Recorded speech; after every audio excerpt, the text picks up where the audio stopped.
Today on an all-new Dr. Phil. They live in fear of their brother Ryan, who they say turns into a monster if he doesn't get what he wants, mainly marijuana. He holds us hostage until he gets his way. He gets his marijuana. Ryan, stop! You don't have an anger problem. That's a relief. Get the out! You actually believe that you have the right to rage like this? The weed smoking isn't a problem. I feel like everything that I do is right. It's unbecoming and it's outrageous. Today's going to be a changing day in your life. You've never had anybody working harder to bring you to the threshold of change than right now.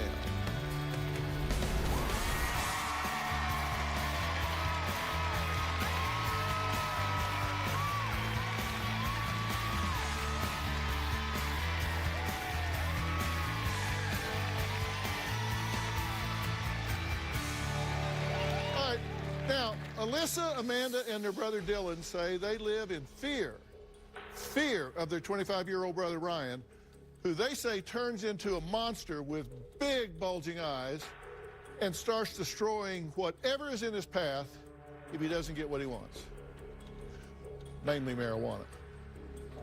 Now, they call him Raging Ryan, saying Ryan kicks holes in walls, punches doors, destroys furniture. Once he even terrified his sister Alyssa so badly that she hid in her closet with her dog and a taser.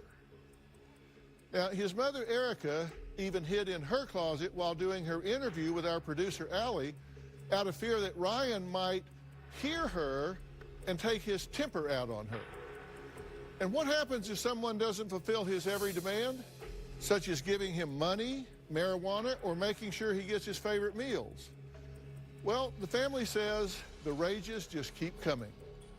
So they admit they walk on eggshells to make sure that Ryan is kept happy with the help of their enabling mother.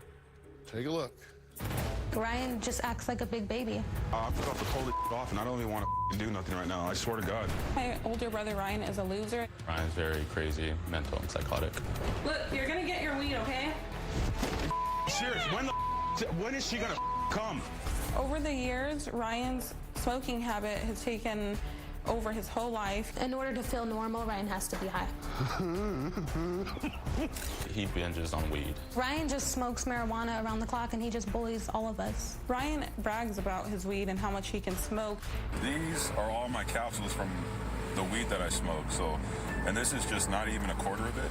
When Ryan runs out of weed, he turns into a big monster. His eyes are bulging out. He's very aggressive. Ryan, Man, what? don't yell at me like that. No! He'll punch holes in the wall. He even destroyed my TV. Shut the up, Benny. What? No, what? No. One time, my brother Ryan threw a chair at me. He didn't have marijuana. One time, Ryan was out of control. He had a knife in his hand, and I got in the closet with my sister's taser. Ryan mooches off of all of us to buy marijuana. My mom is enabling Ryan. My family's even pawned things for him. They've pawned tools, they've pawned birthday gifts. Mom won't let us call the cops. She's afraid that if the cops show up and Ryan's in an aggressive way, then he'll shoot him dead. I'm currently a nursing student. Because of the studying that I've been doing on mental health, I feel like Ryan does have some kind of mental illness. Ryan! All of you guys get the out of my room right now. Get the out! I feel like he holds us hostage until he gets his way. He gets his marijuana. Stupid. Okay, so that's pretty representative, what we were just seeing, right? Right. And how often does he rage like this? This is almost like every day. Yeah. Really? Yeah, it is. Okay, does anybody check him? Does anybody shut him down, get in his way? I try to stand up to him and let him know that I'm not terrified of him, but... But you are. Yeah. After he yells and screams at you, after he intimidates and knocks holes in the wall and screams and yells names and threatens and all that, does he come back 10 minutes later and say, hey, listen, I'm sorry, shouldn't have done that? That didn't happen. Nope. Nope, he'll stay in his room. And you know what? He'll come out and act like nothing happened. Okay, now he's 25. Right. Why is he still at home? I don't know. I think he knows he can stay at home and live off my parents. My dad is afraid, too, at the same time. He is afraid of him. And he's gone a lot. Yeah, he's always I working. was at work. Yeah. All right. Well, Alyssa, Amanda, and Dylan say that their oldest brother, Ryan, cannot get help until their mother is confronted about her enabling behavior that's putting them all at risk. Take a look. Growing up, Ryan was a great kid. Boy, things really changed with him. What? Don't yell at me like that. My son Ryan is out of control. I feel like I live in fear. He's like a ticking time bomb. We don't know when it's gonna set him off. Years ago, I stood up to Ryan, but that's not worked anymore. Hey, get the out of here! He becomes enraged. He throws fits, just like a big baby.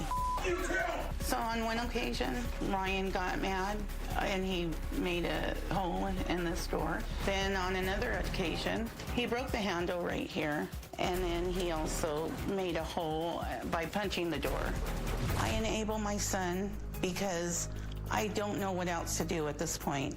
I give Ryan a free place to stay. I give him money to buy marijuana. Everyone tries to keep him happy, so we all pitch in for his marijuana. I can't just lock him out of the house. I'm a mother. I love him.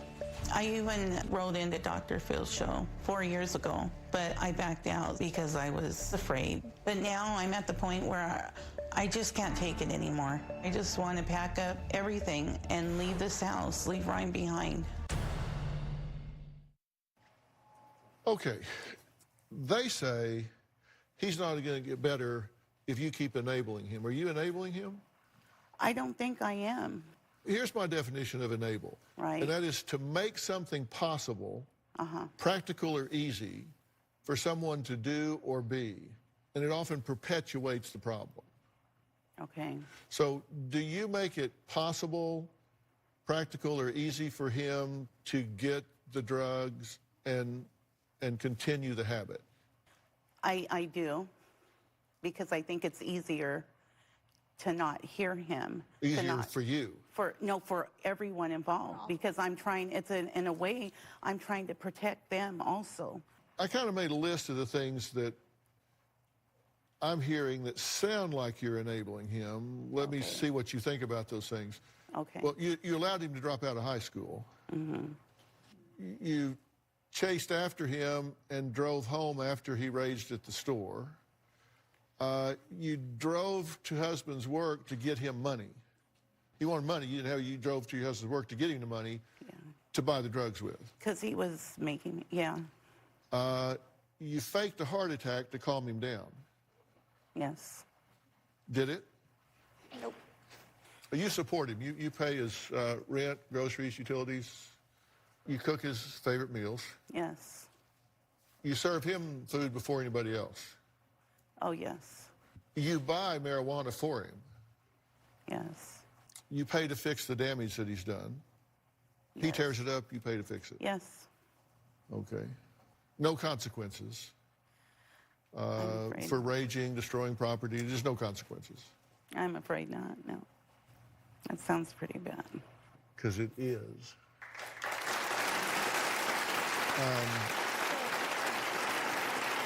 And when we sent producers to interview Ryan at home, they actually witnessed Ryan taking his anger out on his entire family. Look, you're gonna get your weed, okay? When the is she gonna come right now? I swear to God, like this is pissing me the off. Oh, Dad's calling. When is she gonna come? Punch that! Ryan, okay, listen, your dad's coming, Amanda's coming right now. Can you stop, please? Oh my God. Ryan is right now because he has no money for weed and Amanda's taking forever. I need that 35. Okay, Ryan. You owe me that 35. Please, can you transfer it to me? There's people in here and Oh my God. You know what? Ryan. I'm not.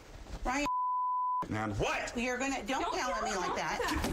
No, what are you doing? I'm not playing anymore. Please get the out of here. Get the out. Okay. Ryan. All of you guys get the out of my room right now. Get the out. Hey! Stop, go. Seriously? Dr. Phil, it's not her fault. It's really not. Ryan will get into a monster. Seriously. And we don't know what he's capable of. This is not okay. This should not go on another day of your life. This is not okay.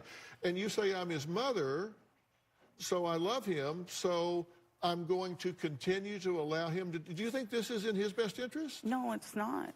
You're allowing this to go on. You're doing this because you think it keeps peace for you. Right. I know. I just don't know how else to deal with him. All right, look, Ryan insists that he is not the one with the problem. He blames his entire family for his anger issues. And I am just dying to hear what that theory is. We're going to meet him next.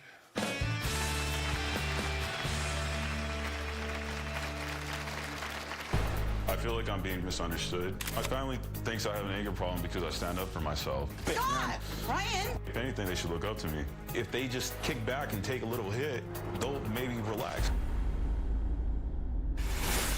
And later, you're smoking weed every day. You got a weed problem. I don't think it's the marijuana that's causing my actions. You have a problem. Well, I just feel like I don't need the help.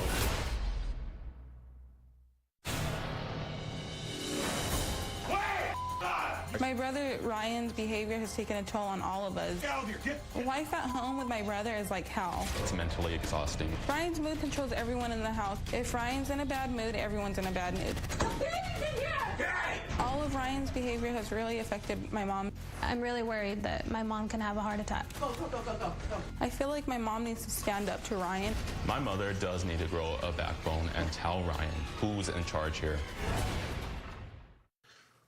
Well, we are back with Erica and her daughters, Alyssa, Amanda, and her son, Dylan. Now, they all say they would like to move out of their mom, Erica's home, and move on with their lives. But really, they're afraid to leave her alone with their oldest brother, who they call Raging Ryan. Here's what Ryan has to say about all this. I feel like I'm being misunderstood. I smoke marijuana because it makes me feel better. It makes me feel alive. That was a baby hit. It makes me feel stress-free. When I'm smoking, I feel happy. I feel relieved. My family thinks I have an anger problem because I stand up for myself. I think my family does exaggerate my behavior. I feel like they kind of make things up. If anything, they should look up to me. I get things going. I accomplish things. God! Ryan! When it comes to my mother, I think that she should try marijuana. And I believe that once she does try that, she won't have a second thought on that. And if they just kick back and take a little hit, they'll maybe relax. If anybody in my household that has anger issues, it's my sister Alyssa. My sister will be the first to go and run and tell my mother. When it comes to my sister Amanda, I feel like she does resent me. I have a dog, I have a pig. Come on, bud. Come on. She has a dog, and I take care of her dog as well, feed them and pay for that. My brother Dylan is, he's a leech. If you ask me, I feel like I'm the victim here. So the last thing you said on your tape piece there is you're the victim here. Yes, sir. Explain that to me. They think that I'm this big old monster, but I feel like they're all being hypocrites. I don't have anger problems, and I don't have a weed problem. You don't have an anger problem and you don't have a weed problem. Well, that's a relief because they seem to think you do. And they think you do because when you're not getting your marijuana, that your frustration tolerance is really low. Do you have a low frustration tolerance? I wouldn't say I do. I say that, when I smoke my weed, I feel good.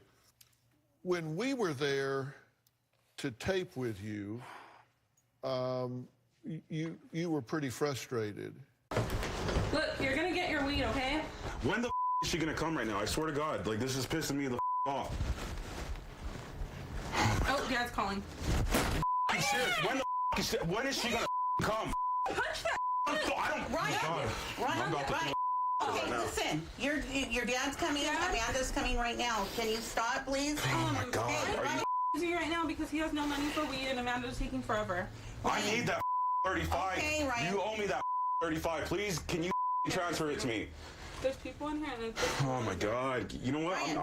Ryan. Man, what? You're gonna don't yell at me like that.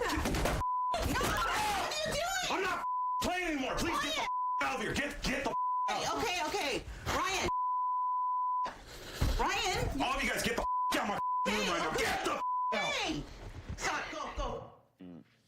Now, if I was just passing by, I would think that was somebody with a rage issue and an anger problem. I think that guy just needed a little meditation smoke, you know. That wasn't, it definitely wasn't, I mean, it was me, but, you know, it wasn't like the real me, you know. Well, a month ago, Alyssa brought her newborn baby to visit her family, and as soon as she entered the home, you had an explosive temper tantrum, and so Alyssa tried to run inside of a closet to protect herself and her daughter. Let's take a look at this. I am so sorry, Haley. I should have never brought you back here. Oh my God, I'm shaking right now. Yeah, you. The baby's in here. Okay. Get the out of here. Get the out of here, Ryan. Ryan. It's been taken out. It's fucking. I didn't do that. Stop that. The baby. Stop. Ryan. You too. Okay, stop. Stupid. Now, if I was just passing by and I saw that, I would think that was a guy with a rage problem and an anger problem and low frustration tolerance. Yeah. I wasn't trying to hurt my baby niece. I love my niece. I'm worried for you more than I'm worried about you, because I've been doing this 45 years, and people that behave in that fashion get themselves in trouble just by accident. And I made a list of things that the family claims that you've destroyed, and it's a pretty long list. Erica's door, Alyssa's door, your door, Alyssa's closet, walls with holes in them, Dylan's TV, Erica's car, your dad's car, Erica's dresser, Alyssa's daughter's toys, a chair, wine rack, guitar, plates, decorative tree, Halloween decorations, remote control for toy car. That's all replaceable. But that's not yours to break. And Dad always has to patch the holes up. And you never pay us back for anything. Well, Ryan told my producers that he leads a full life. So let's take a look at that next.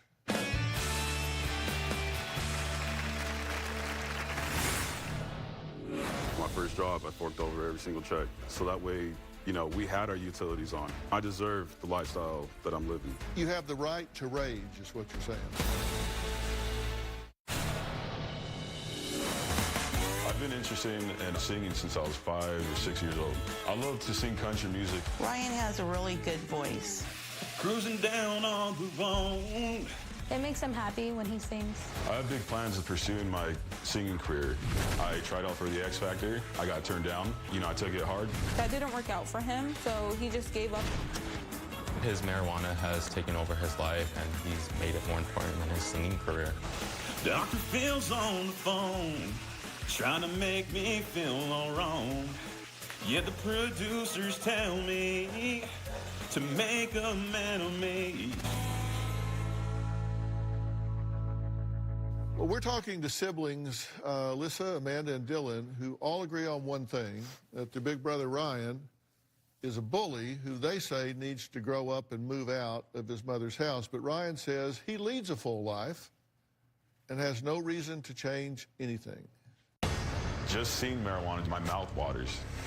I can smoke up to about an ounce a day, and that's probably about this much. My marijuana is always on me. I feel empty without it.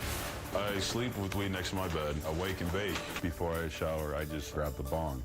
I smoke all day, all night. This right here is some good, it's some good-ass weed, I'll tell you that right now. I have a job once a week as a clerk. I make about $150 a week, and I spend about $125 on weed a week. Let's run it right now, bro. I play video games for about 8 to 12 hours. It can go all day. Right now, I'm playing my favorite video game right now online. I feel great about my life right now. The people in my life have a problem with what I'm doing. You know, it's like, get with it, man. It's 2020. I'll spread the love. When you watch that back, what do you think? You play video games 8 to 12 hours a day, make $150 a week, spend $100 a quarter on weed.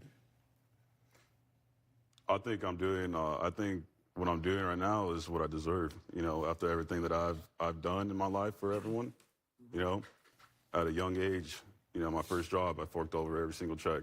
I did that so that way, you know, we had our utilities on. Have you guys ever gone without water? You know what I'm saying? Like, that's the worst. The weed smoking isn't a problem. I feel like everything that I do is right. I feel like, you know, just like I said, everything that I've done for this family, for my family. Come on, let's be honest with each other. Just man to man here. Do you actually believe that you have the right to rage like this with these people or anybody? You know, my life, like, I've been having people throwing blows at me, you know? And so, yeah, you know, I am going to be on my guard up. I am going to be, you know, I am going to be like that. I deserve the lifestyle that I'm living. Okay, but You have the right to rage, is what you're saying. You know, a bits and pieces, a little bit here and there. and You Mom need to has- recognize that this is a problem. You know, you Mom really has high do. blood pressure, and it's not good for her health. But you guys also need to understand that when I, you know, when I smoke weed, I relieve the stress. You know, I calm down to But a who lower has to scale. fork over your weed? When you... We also have to pitch in money for your weed. When I refused to do that for you, what did you do? You threw a chair at me. You also got a broken TV. You actually have convinced yourself that you have the right to do that. You have the right to tear up personal property and rage against your own mother because you had a full-time job at one point in your life. At 16, boiling hot water, you know, in the fireplace for everybody, forking out those checks so that way we wouldn't have to do all that. Well, then, yeah, I do feel that I, you know, that I, like I said, deserve that lifestyle and, you know. Hey, man, I was living on the street in Kansas City when I was 14, and I never raised my voice to my mother.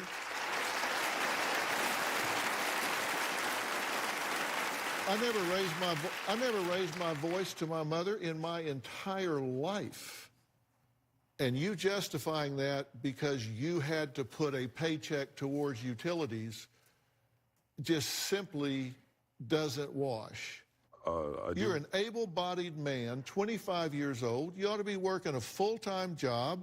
You ought to be doing what you can do to take care of yourself. And if you contribute to the family, great. But you at least should be carrying your own weight, not raging at your mother because she doesn't buy you weed and serve you food first.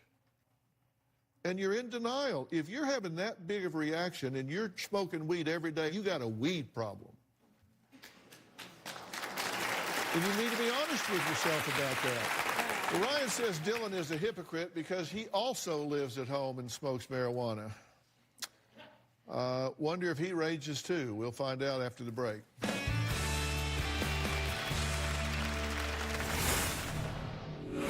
Most of the time, I do black out. The rage just gets the best of me. It's a panic reaction.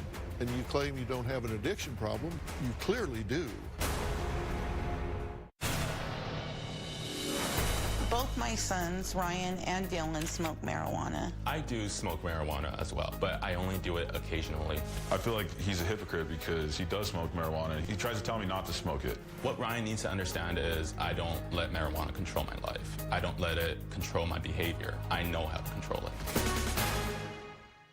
Well, Ryan is 25 years old and living at home.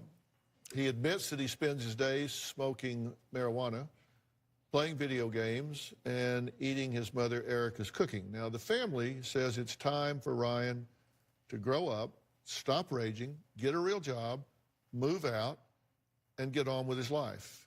He says, no, I've earned the right to do this because I contributed to the family early on. You said you started smoking marijuana for kind of self-medicating for anxiety, right? Right. Things often start for one reason, but then continue for another. You know what I mean? Yeah. Like no heroin addict ever started doing heroin to become an addict. Yeah. They started it because they either wanted pain control or they were partying. So they started doing the drug, but then pretty soon the drug started doing them. And they get addicted to it, and then they just start doing it to keep from getting sick. And you're saying that your brother smokes marijuana, that they don't do everything that they should do. But there's something that I call outrageous overshadowing. And that's when one person's behavior is so outrageous that it overshadows the behavior of another. The things that you're doing are so noisy, they're so outrageous that everybody looks at the squeaky wheel. I mean, you're knocking holes in walls, you're yelling and screaming, so everybody's going to look at you. What are you going to be doing this when you're 35? You know, that part, I can't really say, but one thing when I do have those outrages is most of the time I do black out. The rage just gets the best of me. It's a panic reaction. You don't have the access to the drug and you start to panic. Yeah. And you claim you don't have an addiction problem, but, I mean, you clearly do. I don't think it's the marijuana that's, causing my actions. You have a problem. You do, and you need to recognize that, Ryan. You know, without your weed, without your marijuana, you turn to alcohol. When you turn to beer, you're not a nice drunk. No. I feel like you need something, you want something to stay high. Well, I just feel like I don't need the help. Pretty much like I'm set on my ways. Well, you're here. Yeah. Talking to me. I'm sure you're wishing you weren't, but you are. Yeah. And look, coming up, is Ryan going to get serious with himself and honest with himself about this, or is he going to remain in denial? I've got a couple of really pivotal questions to ask him that are going to take courage to answer. We'll see what he says. All I can do is ask. We'll be right back.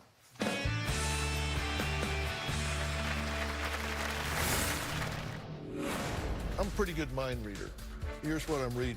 It helps me get through the day, the week, the month, and life. Dr. Phil, man. he took it out of my mind right now. Oh my goodness. When it comes to smoking weed, my thoughts are, I feel great. Marijuana is wonderful. It's magical. If you ask my brother about marijuana and what he thinks of it, you will get an earful. It relieves your stress, makes you happier. He even grows his own plants. I have only one going. My dog ate 4 of my plants. This is the 5th one that survived. When my dogs ate my plants, I believe they were a little mellowed out. He wasn't barking, so I think he was okay. Yeah, there may be benefits of it, but in this case, it's destroying Ryan's life. It's destroying my family. I feel like if things don't change quickly, Ryan's gonna end up dead or in jail. Well, we're talking to Amanda, Alyssa, and Dylan, who say their older brother, who they refer to as Raging Ryan, is living with his mother at 25. He says he smokes dope every day, all day, plays video games, and makes just enough money to cover his marijuana needs. Now, Ryan, I'm a pretty good mind reader. Sure. And let me tell you what I'm reading in your mind right now. You're talking to me, and there's a fear response because I seem to be talking about taking marijuana out of your life. And right now, in your opinion, marijuana is about the only thing that's working for you in your life. And here's this bald guy talking about taking that away from you. And you're saying, what the hell? I mean, that's the only thing that's kind of keeping me going. I mean, it keeps me mellowed out. I get from one day to the next. And if you take that away, you think you've seen rage. You ain't seen rage till you take that out of my life. And I've been holding this together myself. I'm self-medicating here. I'm not doing this for fun. I'm not doing this for party. I'm doing this for management. This is something I do to take care of myself. And now you're saying, oh, you need to quit that. That's bad for you. Well, it may be bad for most people, but it's not bad for me because it helps me get through the day, the week, the month, and life. How am I doing? Dr. Phil, man. he took it out of my mind right now. Oh my goodness. Yeah. Now, let me tell you what you should be thinking. Let me give you an alternative script. Okay. An alternative script is, you know, I'm 25 and living with my mother. I'm knocking holes in walls, so this medication I'm self-medicating with is obviously not doing all that good of a job.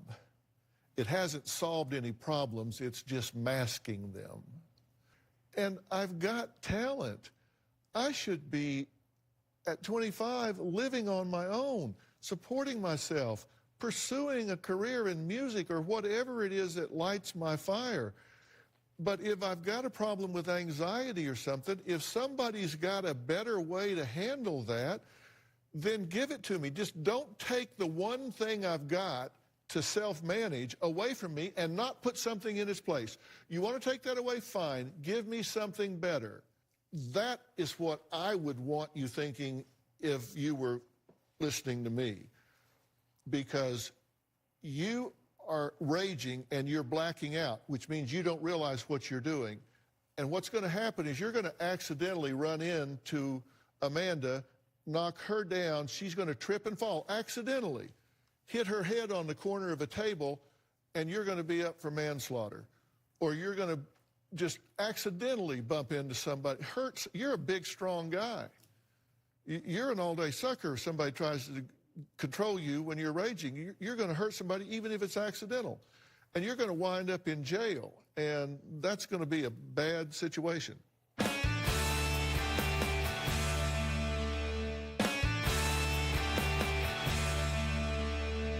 I think you need to deal with your addiction and deal with the anxiety that underlies it and see if the world looks different to you, learning how to handle this in a different way.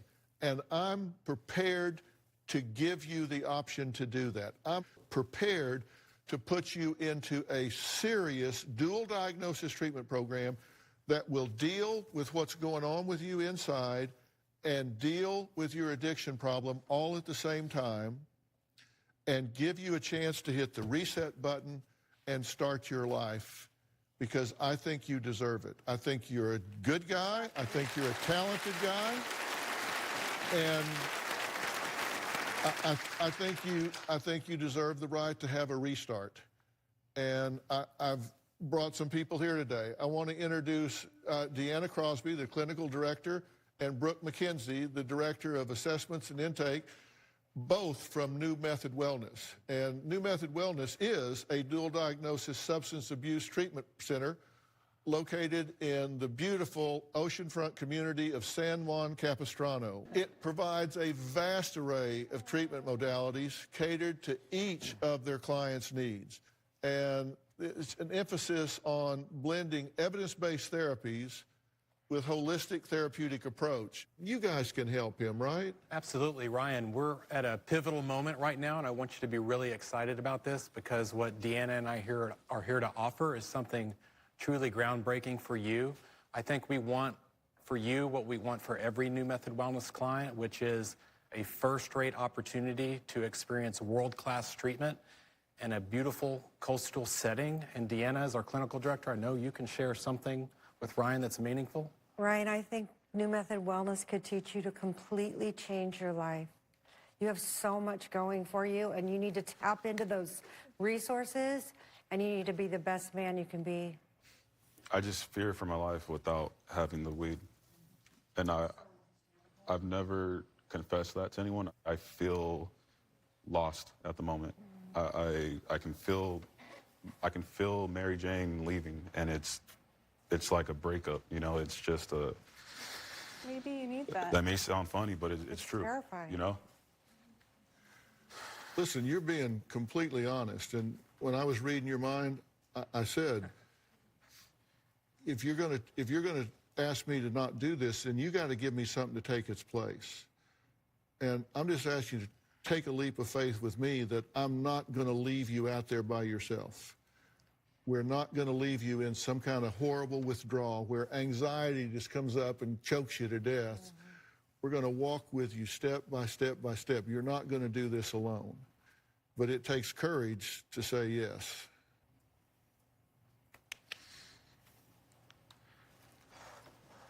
I'll try it. I'll do it. Yes, sir. Okay. All right, I'm gonna let Ryan go backstage and talk with you guys and work this out, because he's being very sincere, and I want him to have all of his questions answered. This is not a leap of blind faith, it's just a leap of faith. So we'll be right back.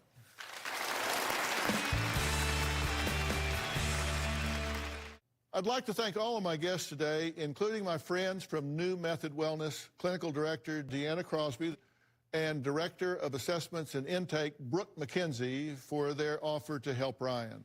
For more information about today's show, log on to drphil.com. Jennifer Rundgren wrote me on this post, when you're trying to feed the baby, but he's just as into watching Dr. Phil as you are, LOL. Well, baby, thanks for watching. All right. Thanks, guys.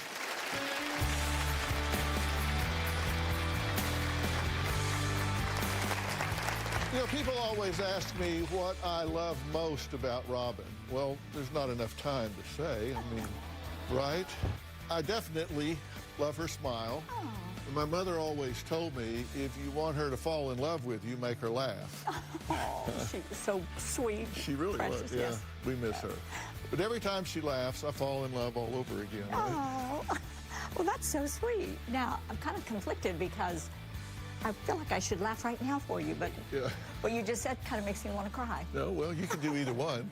But speaking of love, come on, Valentine's Day is just around the corner, and you have something special that you created, so tell us about it. Yes, I sure do. In fact, let me get it. Oh, I have this precious little travel bag I call my romantic getaway kit. It's a sweetheart of a skincare gift. So Sounds notice I perfect said for Valentine's Day, right? I'm your sweetheart. That's right. So what's in the bag? So in it, I have my Foaming Joy Facial Cleanser and Polished to Perfection Exfoliating Scrub, very important, and my Hydrated Skin Equals Youth Moisturizer. Then I have my Poor Tiny Me cream that makes your skin appear smoother. And I love all of those. And all of Robin's products in her luxury skincare collection have a patented dynamic infusion technology that delivers the ingredients in the skin quicker and deeper. She's got my tennis buddies hooked on them as well. I mean, seriously, they actually put these things on all the time. Tell us about the facial mask. Well, I created this facial mask just for Valentine's Day. And it's brand new. It gives your skin a cool burst of hydration. And I named it, she is one cool chick. I really love her. And you'll notice instead of love, I put a red heart. And just for Valentine's Day. If you want to perk up your skin and your spirits any time of day, I included Hard Work Equals a Bonus, my Rose Hydrating Toning Mist. And my Ultra Rich Hold Me Tight Cream gives you the softest hands ever. Well, how about a little bling for Valentine's Day, right? You got something in there that's shiny, right? Oh, for sure. Because I love sparkle, I created a brand new Swarovski crystal bow necklace. Yes. Yeah, look at that. Yes. All right, and there's only one place that you can get Robin's romantic getaway kit, and that's at RobinMcGrawRevelation.com. And audience, Robin is treating you today because you're going home with all the products in her romantic getaway kit. Okay? So there you go. How about that? Okay, now do you want to join us here in the audience? The tickets are free, so just go to drphil.com for all the details. We'll see you next time. RobinMcGrawRevelation.com.